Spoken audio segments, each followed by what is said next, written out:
নেই, 1000 টাকা নাও, দুটো চায়ের কেটলি কেনো, ঘর থেকে কিছু চা কিনে তৈরি করো, আর বিস্কুট নাও, বউকে দিয়ে ঘুগনি তৈরি করে আনো, দেখো প্ল্যাটফর্মে গিয়ে দাঁড়াও, বাস স্ট্যান্ডে গিয়ে দাঁড়াও, এই টাকা তোমার কতদিনে কত টাকায় দাঁড়ায়।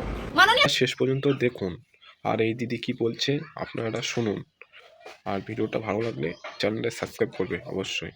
লজ্জা করে না আপনি আবারও বাংলার শিক্ষিত সমাজকে ওই বাস স্ট্যান্ডে আর প্ল্যাটফর্মে ঘুগনি মুড়ি বিক্রি করার পরামর্শ দিচ্ছেন? আপনার ভাইপো ভাইপোর বউ, আপনার যে নাতি নাতনি রয়েছে, তারা কি এই ঘুগনি মুড়ি বিক্রি করে বাস স্ট্যান্ড প্ল্যাটফর্মে কোটিপতি হয়েছে? আপনি লজ্জা করেন? আপনার এই কথা তো পরিষ্কার বোঝা যাচ্ছে আপনি যে কোনো কর্মসংস্থান দিতে পারবেন না, আপনার দ্বারা যে আর কোনো উন্নয়ন হবে না, আপনার দ্বারা যে বাংলার শিক্ষিত সমাজ যুব সমাজের কোনো উন্নয়ন হবে না, এটা হচ্ছে তার মূল প্রমাণ। আপনি কি বাংলার শিক্ষিত সমাজকে কি মনে করেন? আপনি পরামর্শ দিচ্ছেন, আপনি লজ্জা করেন না? আপনার পরিবারের কয়েকজন এই ঘুগনি মুড়ি বিক্রি করে কোটিপতি হয়েছে বলুন তো?